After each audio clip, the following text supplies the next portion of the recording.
5 चरण का चुनाव समाप्त हो चुका है। मैं पूरे देश भर में घूमता घूमता आज कांठी आया हूं।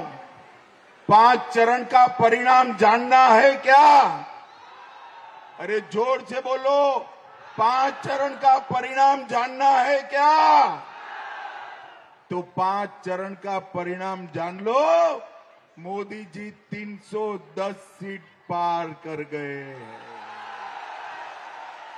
और ये ममता दीदी का इंडी अलायंस, उनका सुपड़ा साफ हो गया है, साफ। और बंगाल वालों, मेरी बात याद रखना, इस बार बंगाल में भी 30 सीटें नरेंद्र मोदी की झोली में जाने वाली है। बंगाल में 30 सीटें आते ही आप समझ कर रखना, ये तृणमूल कांग्रेस खंड खंड हो जाएगी और ममता दीदी की सरकार विदाई हो जाएगी, विदाई हो जाएगी। भाइयों बहनों, आपने 19 में मोदी जी को 18 सीटें दी और नतीजा क्या हुआ, मैं आपको बताना चाहता हूं। कांठी वालों, मुझे बताओ, राम मंदिर बनना चाहिए था या नहीं बनना चाहिए था? अरे जोर से बोलो, बनना चाहिए था या नहीं बनना चाहिए था? 70 साल से ये कांग्रेस पार्टी, तृणमूल कांग्रेस राम मंदिर को रोक कर बैठे थे। मोदी जी ने मोदी जी को आपने दूसरी बार प्रधानमंत्री बनाया। 5 ही साल में केस भी जीता, भूमि पूजन भी किया और 24 जनवरी को प्राण प्रतिष्ठा कर जय श्री राम। भाइयों बहनों, जब प्राण प्रतिष्ठा हुई, उसका निमंत्रण ये ममता दीदी को दिया गया। ममता दीदी को भी कहा, आइए दीदी, राम तो सभी का है, आप भी आइए। मगर वो नहीं गई भाई, प्राण प्रतिष्ठा में अयोध्या नहीं गई। क्यों नहीं गई मालूम है आपको? मालूम है? चलो मैं बताता हूं।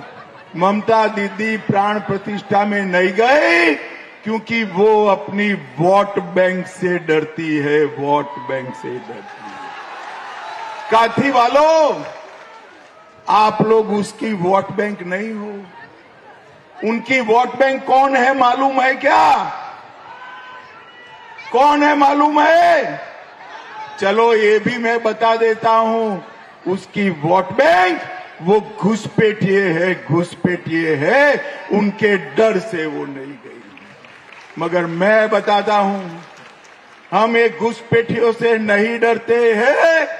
ममता दीदी विरोध करती रह गई, हमने सीएए पारित किया और हमारे शरणार्थी भाइयों को नागरिकता देने का रास्ता नरेंद्र मोदी जी ने खोल कर रख दिया। भाइयों बहनों, खोल कर। भाइयों बहनों, नरेंद्र मोदी जी ने इस देश को आतंकवाद से मुक्त कराने का काम किया। ये सोनिया मनमोहन की सरकार थी, ममता दीदी के सपोर्ट से चलती थी। आए दिन पाकिस्तान से आलिया, मालिया, जमालिया घुसते थे, बम धमाके करते थे और फिर भाग जाते थे। उनको कुछ नहीं होता। मोदी जी की सरकार आपने बनाई। मोदी जी की सरकार में उरी और पुलवामा पर हमला हुआ। 10 ही दिन में सर्जिकल स्ट्राइक और एयर स्ट्राइक कर नरेंद्र मोदी जी ने पाकिस्तान के घर में घुसकर आतंकवादियों का सफाया।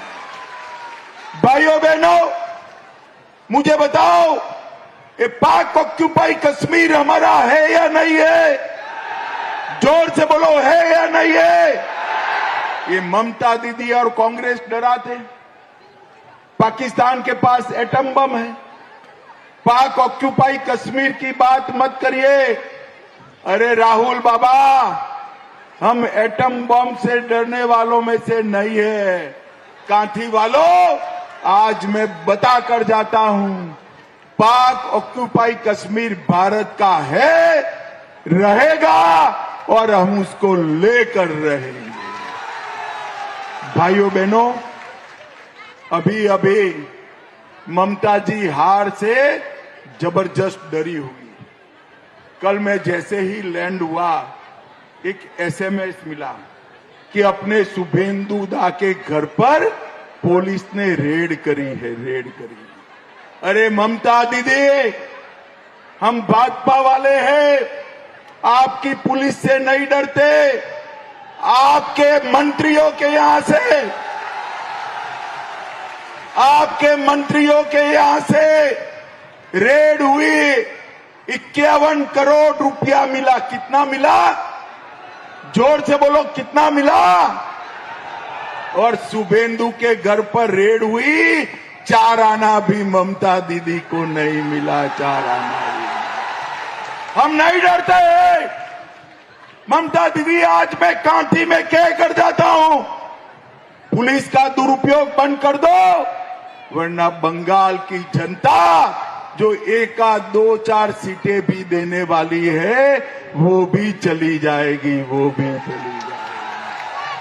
भाइयों बहनों, ये शुभेंदु का क्षेत्र है। मैं यहां कहकर जाता हूं, ममता दीदी शुभेंदु पर जितना अत्याचार करेगी, भारतीय जनता पार्टी शुभेंदु जी को इतना ही बड़ा आदमी बनाएगी। भाइयों बहनों, ये बंगाल में पॉलिटिकल हिंसा ने लोकतंत्र को लगभग समाप्त कर दिया। पंचायत के चुनाव होते हैं, 200 से ज्यादा लोग मारे जाते हैं, मगर कांठी वालों, इस बार मत डरना। 5 चरण हुए, ममता के गुंडे किसी का बाल भी बांका नहीं कर पाए हैं। इस बार मैं आपको कहकर जाता हूं, चुनाव आयोग ने फ्री एंड फेयर मतदान की व्यवस्था की है और हमने चुनाव आयोग के सामने मांग करी है कि काउंटिंग के बाद भी पैरामिलिट्री फोर्स की कंपनियां यहां रहे और लोगों की सुरक्षा करें।